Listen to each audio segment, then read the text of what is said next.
Mengikuti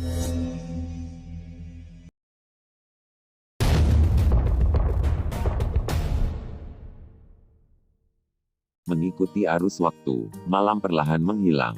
Ketika sinar matahari pagi pertama dari langit yang jauh membanjiri daratan, tanda-tanda kehidupan sekali lagi muncul di pegunungan Magical Beast Mountain, yang telah tenang sepanjang malam. Burung-burung besar yang tak terhitung jumlahnya bernyanyi serempak, nyanyian mereka tetap ada di hutan dan tidak memudar untuk waktu yang lama. Sebuah batu besar tiba-tiba berguling ke samping dan jatuh ke jurang terjal. Suara keras yang dipancarkannya saat jatuh membuat takut burung buas yang berlama-lama di dekatnya sampai mereka buru-buru melebarkan sayap dan melarikan diri. Setelah batu gunung jatuh, pintu masuk gua yang gelap dan hitam terungkap. Sosok berjubah hitam segera berjalan keluar. Dia menyipitkan mata sipitnya saat dia menyapu mereka melintasi langit biru yang sebagian tersembunyi di balik kabut tebal. Dia dengan lembut menghembuskan napas dan berkata dengan lembut, "Guru, apakah ada jejak murid sekte awan berkabut di dekatnya?" "Iya," sebuah suara dengan cepat dipancarkan dari dalam hati Xiao Yan. Beberapa ratus meter di sisi lain jurang ini, ada cukup banyak ki dengan kekuatan yang bervariasi. Ada juga beberapa yang tersebar ke arah lain. Yun San telah meninggalkan jejak energi di dalam tubuhmu. Meskipun jejak ini ditekan olehku, mereka masih bisa sedikit merasakannya. Oleh karena itu, mereka dapat menggunakan ini untuk menebak posisi Anda secara samar. Namun, cukup beruntung bahwa wilayah yang dapat mereka persempit pencariannya masih sangat luas. Mereka perlu mencari dengan hati-hati untuk memastikannya. Jika tidak, mereka akan menemukan lokasi ini tadi malam. Petik 2. Hei, mereka benar-benar gigih. Sepertinya sekte awan berkabut sangat ingin membunuhku. Xiao Yan tertawa terbahak-bahak. Sekarang, kamu tidak bisa ditahan oleh mereka. Jika tidak, jika sesepuh dari sekte awan berkabut bergegas, Anda akan berada dalam masalah. Selain itu, saya membutuhkan setidaknya setengah bulan sebelum kekuatan spiritual saya pulih sepenuhnya. Oleh karena itu, Anda harus mengandalkan diri sendiri jika Anda ingin melarikan diri dari blokade sekte awan berkabut yang mengelilingi area ini selama jangka waktu setengah bulan ini. Yao Lao mengingatkan dengan serius. Xiao Yan diam-diam mengangguk. Terakhir kali Yao Lao tertidur membuatnya mengerti apa artinya bergantung sepenuhnya pada dirinya sendiri. Meskipun Yao Lao saat ini tidak dapat mengambil tindakan langsung untuk membantunya, pengalaman luas yang telah dia kumpulkan selama bertahun-tahun masih dapat memberikan banyak bantuan kepada Xiao Yan. Oleh karena itu, Xiao Yan sama sekali tidak khawatir meski situasinya cukup berbahaya. Karena aku saat ini dikelilingi dalam 3 arah, aku hanya bisa terus bergerak lebih dalam ke pegunungan Magical Beast dan menemukan kesempatan untuk memutar. Selama saya bisa membuang orang-orang yang mengejar saya dan menyembunyikan identitas saya pikir tidak akan sulit untuk meninggalkan Kekaisaran Jiama. Xiao Yan berkata dengan lembut. Ya, semuanya terserah kamu. Saya akan membantu dengan melacak orang-orang yang mengejar Anda. Suara Yao Lao perlahan menjadi lebih lembut sebelum benar-benar menghilang. Xiao Yan mengangguk sedikit, bahunya sedikit gemetar dan sayap awan ungu besar terbentang dari punggungnya. Dia mengepakkan sayap dan tubuhnya seperti burung besar saat dia melesat langsung ke arah awan. Saat tubuhnya berada sedikit di atas puncak jurang, Xiao Yan membalikkan badannya. Dia segera mendarat dengan mantap di sisi seberang jurang. Dia perlahan mengembalikan sayap awan ungu ke tato dan berbalik untuk melihat hutan lebat yang mulai berdesir dengan gangguan samar setelah merasakan gerakan. Dia tertawa dingin saat tubuhnya berubah menjadi garis hitam yang langsung menuju ke hutan lebat. Dalam sekejap mata, dia menghilang di bawah naungan daun pohon yang lebat. Tidak lama setelah Xiao Yan menghilang, cabang-cabang pohon di seberang jurang tiba-tiba bergoyang sedikit. Sekelompok sosok manusia mengeluarkan suara "swas" saat mereka berkedip dan muncul. Mereka memegang pedang panjang yang bersinar di tangan mereka yang memantulkan cahaya dingin yang tebal di bawah sinar matahari. Tidak ada. Sesaat yang lalu, kakak laki-laki kedua merasakan beberapa gerakan di udara di sekitar sini. Petik 2. Mungkin itu diciptakan oleh beberapa Magical Beast. Namun, jurang di sini agak terlalu lebar. Sepertinya hanya saudara-saudara di sekte yang berpengalaman dalam hal afinitas angin, teknik yang dapat melakukannya lebih dulu. Petik 2. Iya, ingat perintah sesepuh. Jangan bertengkar langsung dengan Xiao Yan jika kau bertemu dengannya. Yang perlu kita lakukan adalah menggunakan semua upaya kita untuk mencoba dan mengulur waktu. Petik 2. Iya, respon tertib terdengar di tepi jurang. Beberapa bayangan tiba-tiba muncul, menggunakan angin sepoi-sepoi untuk membiarkan tubuh mereka melayang di udara.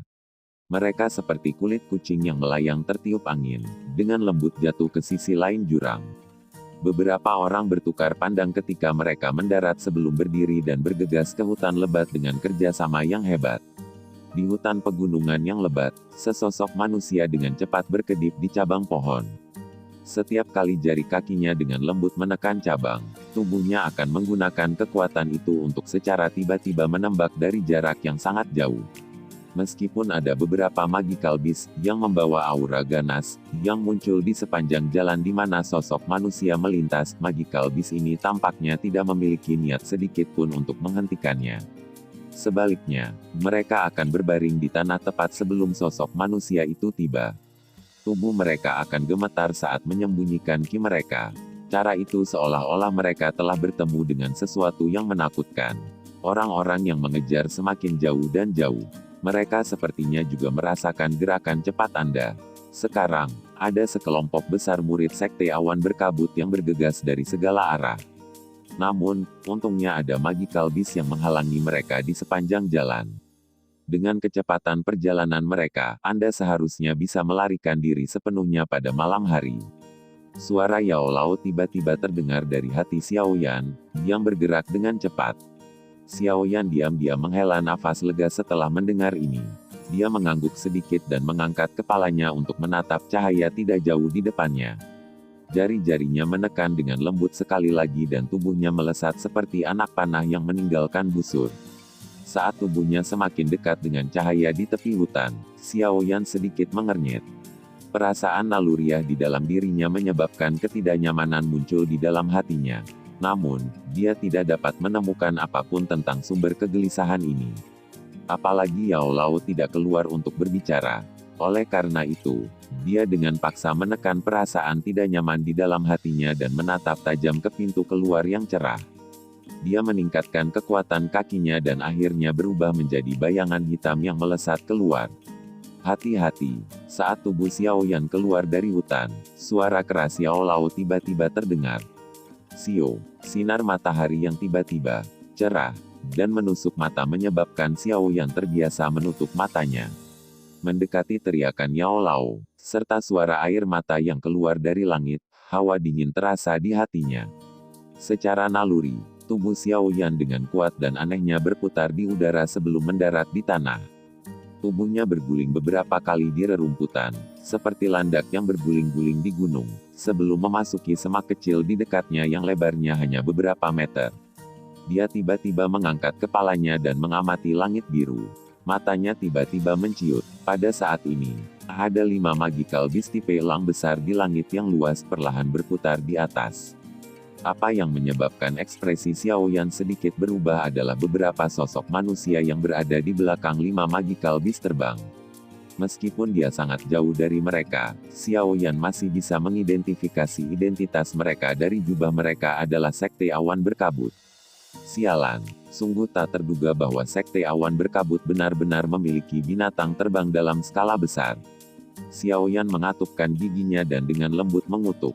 Jika bukan karena peningkatan besar dalam kekuatannya yang juga memberinya lebih banyak kelincahan, dia akan benar-benar menerima beberapa luka dari serangan diam-diam tadi. Maafkan saya, ini melebihi ekspektasi saya. Awalnya, saya pikir hanya beberapa doang dari Sekte Awan Berkabut yang bisa terbang. Oleh karena itu, perhatian saya ke langit agak kurang terfokus. Pada akhirnya, saya tidak menyangka mereka benar-benar memiliki taktik seperti itu. Murid Sekte Awan Berkabut terkuat di beberapa magical beast yang terbang itu berada di sekitar bintang 2 Dadousi. Aura lemah ini ditambah dengan ketinggian terbang mereka benar-benar berhasil lepas dari persepsiku. Saya ceroboh. Tawa pahit Yao Lao terdengar dari hati Xiao Yan. Guru, Anda tidak perlu menyalahkan diri sendiri. Aku sudah menduga bahwa rencanaku untuk melarikan diri kali ini pasti tidak akan berjalan mulus. Xiaoyan tersenyum. Dia mengangkat kepalanya dan menatap langit. Kegelapan yang pekat melintas di wajahnya saat dia berkata, namun itu tidak cukup jika mereka ingin menghentikan saya hanya dengan beberapa orang ini. Hati-hati, berusahalah sebaik mungkin untuk tidak ditahan oleh mereka. Jika tidak, akan sangat merepotkan setelah bala bantuan mereka tiba. Yao Lao sekali lagi teringat saat mendengar niat membunuh dalam suara Xiaoyan. Iya, Xiaoyan mengangguk. Tangannya perlahan meraih lengan bajunya dan senyum dingin yang tebal muncul di wajahnya. 5 magical beast terbang di langit berlama-lama di atas area ini, yang diisolasi oleh hutan. Ada 2 murid sekte awan berkabut yang berdiri di belakang setiap magical beast. Pada saat ini, 10 pasang mata cemas langsung memperhatikan semak-semak tempat Xiaoyan bersembunyi. Tuan Molei, orang di bawah ini tidak diragukan lagi adalah Xiaoyan. Apa yang harus kita lakukan sekarang? Seorang murid sekte awan berkabut di belakang magical beast terbang bertanya kepada seorang pria parubaya, pria besar dengan hormat. Lepaskan sinyal suar dulu. Pria parubaya, pria bertubuh besar menatap tajam dan tajam ke semak kecil saat dia memerintahkan dengan dingin. Sebelum sesepuh tiba, kita harus menghalangi Xiaoyan apapun yang terjadi. Pemimpin sekte tua berkata bahwa Xiaoyan terluka parah. Bahkan jika dia bisa memaksakan diri dan kabur, sepertinya kekuatannya akan sangat berkurang. Selama kita menundanya sampai sesepuh tiba, akan sulit baginya untuk lolos dari kematian. Petik 2. Pemimpin sekte lama juga mengatakan bahwa pengecualian akan dibuat untuk mempromosikan siapapun yang menangkap Xiaoyan, apakah dia masih hidup atau mati, ke posisi diakon. Selain itu, orang itu bahkan akan dengan bebas diizinkan untuk memilih metode Xuan Qi tinggi dan teknik Dou. Ketika kata-kata pria parubaya ini keluar dari mulutnya, napas 9 murid sekte awan berkabut lainnya yang sedikit lebih muda segera menjadi tergesa-gesa. Keserakahan dan keganasan tambahan muncul di mata, yang biasa mereka lihat di sekelompok kecil semak-semak. Duar, seorang murid sekte awan berkabut yang cerdas dengan cepat mengeluarkan suara sinyal dari saku dadanya tidak lama setelah kata-kata pria besar itu jatuh. Dia lalu menariknya dengan kekuatan besar. Saat suara yang jelas muncul, pedang panjang berkabut besar dengan tanda awan perlahan terbentuk di langit yang jauh. Saat murid sekte awan berkabut melepaskan suara sinyal, tatapan orang lain dalam kelompoknya terus menatap tajam ke semak-semak kecil. Pedang panjang tajam yang mereka pegang di tangan mereka memantulkan kilatan yang dalam. Douqi yang lemah menyusut dan memanjang tanpa batas di tepi pedang. Setelah sinyal menyala dan suaranya perlahan menghilang, area itu sekali lagi menjadi sunyi senyap. Tidak ada gerakan sedikit pun di dalam semak-semak kecil itu. Mata pria parubaya itu menatap tanpa berkedip ke semak-semak kecil. Keheningan aneh di sekitar menyebabkan wajah dingin dan tegas dari pria parubaya itu sedikit berubah.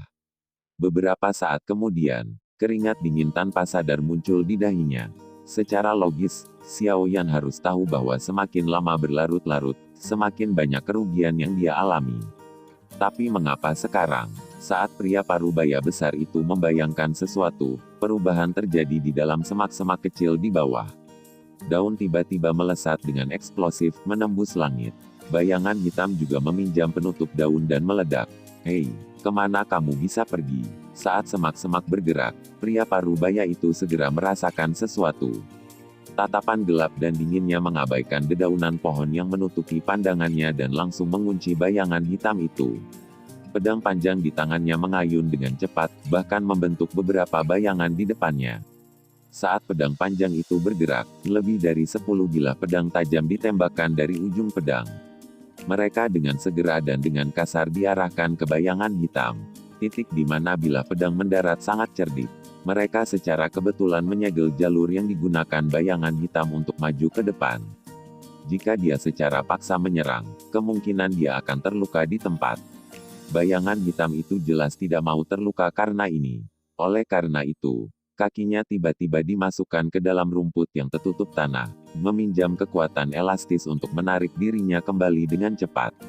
Dia segera berguling di udara dan sekali lagi dipaksa kembali ke semak-semak kecil. Hahaha, anak kecil ini memang terluka parah. Sudut pria besar parubaya tanpa sadar mengungkapkan ekspresi sombong. Sebelum senyum sombongnya benar-benar terungkap, bagaimanapun, Cahaya 7 warna melintas dari sudut mulutnya, menyebabkan senyumnya dengan cepat menegang. Hati-hati, pria parubaya itu sedikit berjongkok dan meraung tegas. Aduh, suaranya baru saja terdengar ketika jeritan darah terdengar. Pria parubaya itu mengangkat kepalanya dan ekspresinya berubah drastis saat dia menyadari bahwa magical beast yang terbang tidak jauh darinya telah basah kuyup dalam cairan 7 warna pada saat ini. Tubuh 2 orang di punggungnya hanya memblokirnya dengan douki mereka sesaat sebelum tubuh mereka terkorosi oleh cairan 7 warna menjadi 2 tumpukan tulang putih. Kematian yang menyedihkan dari teman-teman mereka menyebabkan wajah murid-murid Sekte Awan Berkabut yang tersisa menjadi pucat. Dalam kepanikan mereka buru-buru mengarahkan magical beast terbang mereka untuk turun ke tanah. Teman-teman bodoh, jangan mendekati tanah. Xiaoyan ada di bawah. Pria parubaya itu dengan tergesa-gesa berteriak dengan marah ketika melihat tindakan murid-murid Sekte Awan Berkabut ini. Hahaha, sudah terlambat. Tawa yang tebal, gelap, dan dingin tiba-tiba bergema di udara.